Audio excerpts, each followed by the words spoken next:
Baik, Assalamualaikum warahmatullahi wabarakatuh. Alhamdulillahirrabbilalamin. Bersyukur kita kepada Allah. Kemudian berselawat kita kepada Nabi kita. Allahumma sholli ala Sayyidina Muhammad wa ala ali Sayyidina Muhammad. Teman-temanku semuanya, pada kesempatan kali ini saya akan belajar tentang uh, strategi dalam agama Islam, yaitu dalam bagaimana menumbuhkan kesolehan anak soleh. Jadi di sini teman-teman semuanya, prinsipnya itu saya belajar gitu ya kan. Saya belajar, kemudian saya rekam. Mana tahu ada apa namanya dalam kebersamaan belajar-belajar ini teman juga terbantu gitu ya kan. Nah, syukur gitu ya. Syukur kita terbantu, bagi Anda manfaatnya silakan diambil. Intinya secara garis besar seperti itu teman-teman ya. Yang saya maksud ini teman-teman tuh ya teman-teman yang ingin belajar gitu kan. Teman-teman yang ingin belajar dalam dalam bagaimana membuat strategi gitu kan, bagaimana anak kita tuh menjadi anak yang soleh seperti itu teman-teman ya. Jadi intinya di sini saya masih belajar gitu ya. Tujuh saya baca apa namanya belajar 7 langkah strategi menumbuhkan kesolehan anak gitu teman-teman ya. Jadi kita tuh kan bertanya nih gitu kan. Kita bertanya kenapa sih harus kita anak soleh gitu ya kan. Nah, apa sih manfaatnya kita jadi dapat anak yang soleh gitu ya kan. Nah, mengapa harus anak kita menjadi anak yang soleh? Ini pertanyaan yang penting teman-teman ya. Supaya ketika kita itu apa namanya dalam mendidik anak itu kita punya betul-betul punya tujuan dan mengapa gitu kan, mengapa harus anak kita soleh gitu loh. Kenapa harus gitu ya kan? Nah gitu ya.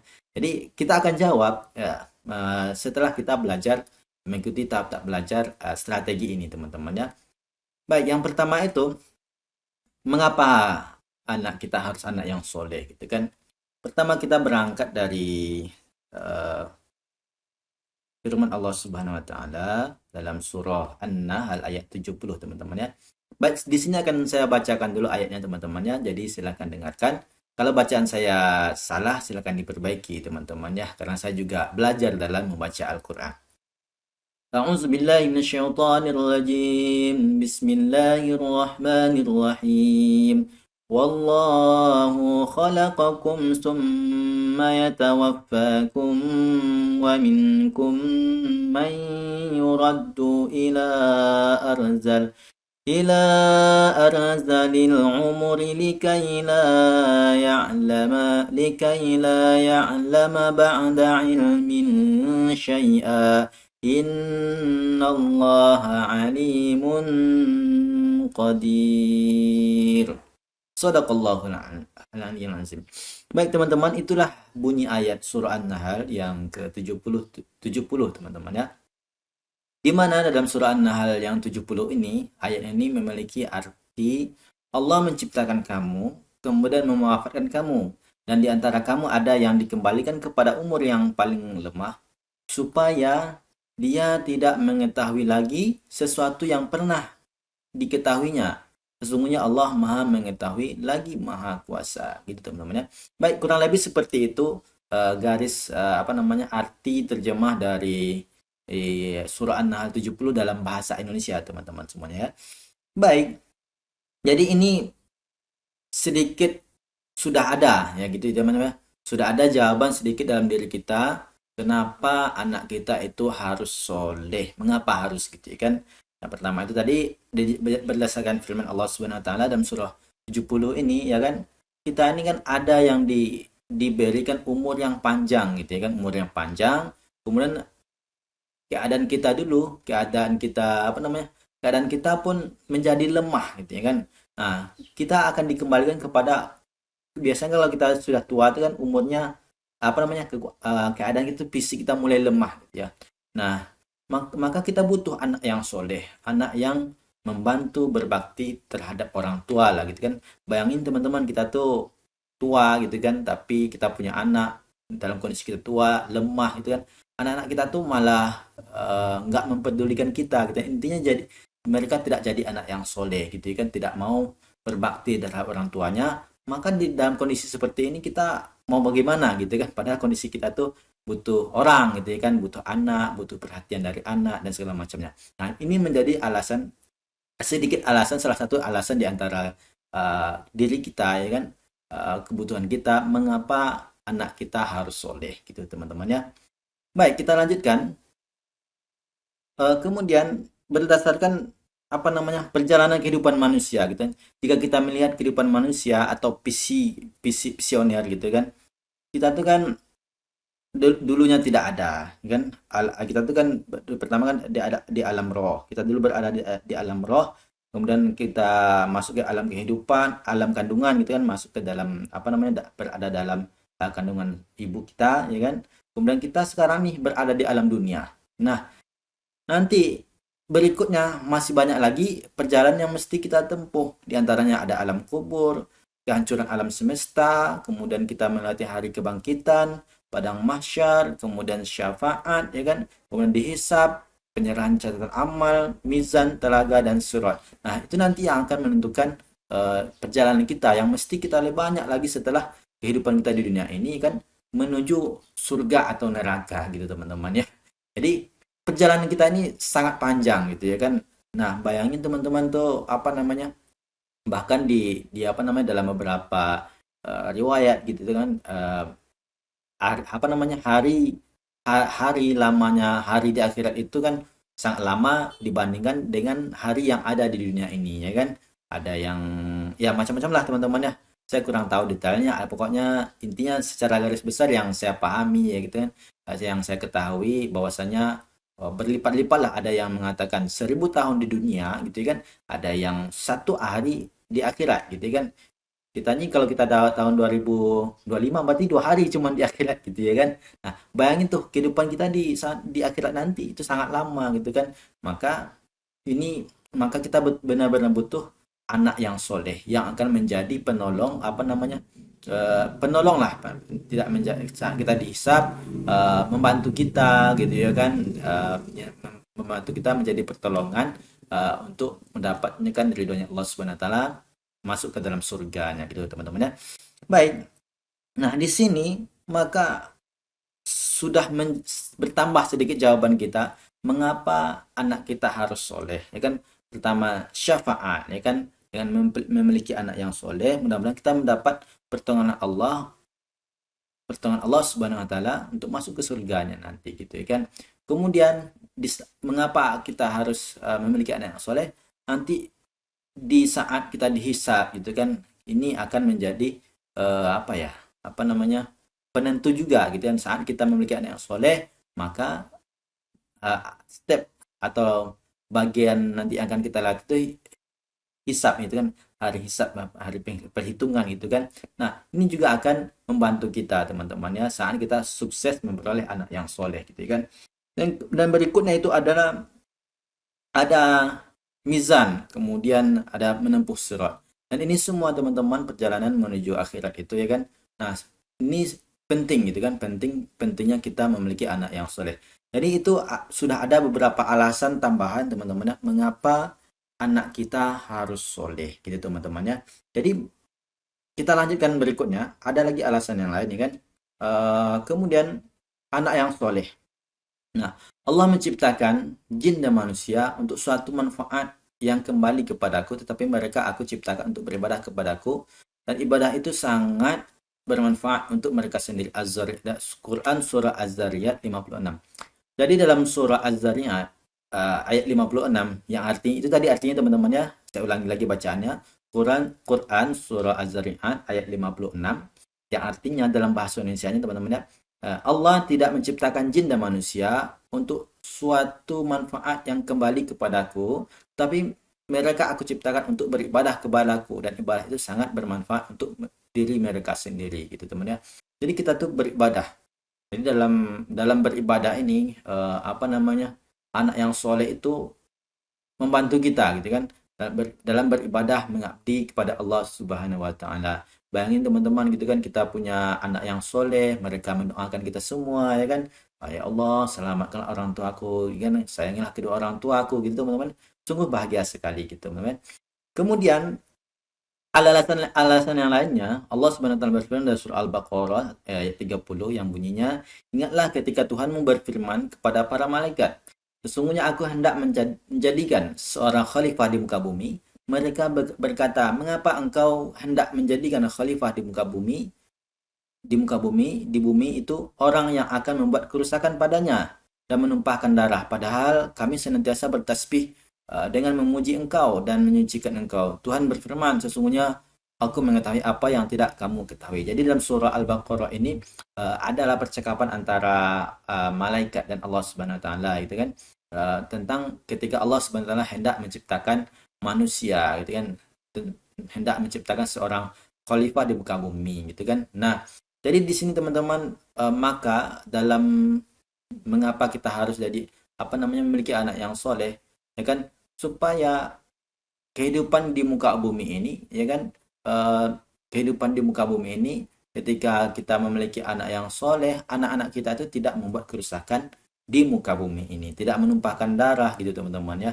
Jadi mereka tuh menciptakan apa namanya, membuat dunia ini lebih nyaman gitu ya kan. Nah, tidak menumpahkan darah, tidak saling caci maki gitu teman-teman ya. Nah, kemudian kita tahu bahwa kehidupan kita ini ada dari kecil teman-teman ya. Kita dilahirkan, kemudian besar gitu ya kan. Nah, kemudian nanti kita itu kan punya visi, punya tujuan hidup, punya perjalanan hidup yang hendaknya kita pengen semuanya ke surga. Maka misinya itu abudullah dan khalifatullah. Kita harus menjadi hamba Allah, ya kan, hamba Allah dan menjalankan apa-apa yang diperintahkan oleh Allah Subhanahu wa taala karena kita ini apa namanya tetap pasti melewati fase-fase setiap kehidupan yang Allah ciptakan untuk kita gitu kan, dari lahir, dari kecil, lahir kecil, kemudian beranjak dewasa, besar, tua, dan kemudian kita menghadap Allah Subhanahu wa taala, artinya mati gitu teman-teman ya, meninggal dunia lah gitu kan. Nah, dengan demikian maka kita harus memiliki anak yang soleh. Jadi dalam kehidupan seperti ini, hidup ini pasti akan berakhir di dunia ini gitu teman-teman ya. Nah, maka kita memang betul-betul nih punya alasan kenapa kita harus memiliki anak yang soleh. Kemudian apa itu soleh teman-teman ya? Anak yang soleh itu kan, anak yang soleh itu bermula apa namanya, kita mesti berdoa lah kepada Allah SWT, doa agar mendapatkan anak yang soleh. Doanya itu kurang lebih bunyi seperti ini: Bismillahirrahmanirrahim, Rabbi habli minas solihin, Rabbi habli minas solihin, Rabbi habli minas solihin. Ya Tuhanku, anugerahkanlah kepadaku seorang anak yang termasuk orang-orang yang soleh. As-Saffat ayat 100 teman-teman ya. Jadi tuh alasan kita mengapa anak kita harus soleh gitu teman-teman ya. Nah, supaya kita memiliki anak yang soleh, tidak hanya cukup berdoa, kita juga harus mendidiknya gitu teman-teman ya. Nah, oleh karena itu kita harus buat lingkungan gitu ya. Nah, buat lingkungan gitu kan. Apa lingkungannya itu? Maka anak yang soleh itu biasanya kan berada di antara apa namanya, di lingkungan soleh suaminya gitu ya. Kalau laki-laki kan harus menjadi yang soleh, kemudian istri yang soleh gitu teman-teman ya. Jadi soleh menjadi suami, soleh menjadi ayah, soleh menjadi istri, soleh menjadi ibu gitu teman-teman ya. Nah, dari sini maka dari apa namanya, dalam satu keluarga gitu teman-teman, dalam satu keluarga, dalam satu ruang lingkup.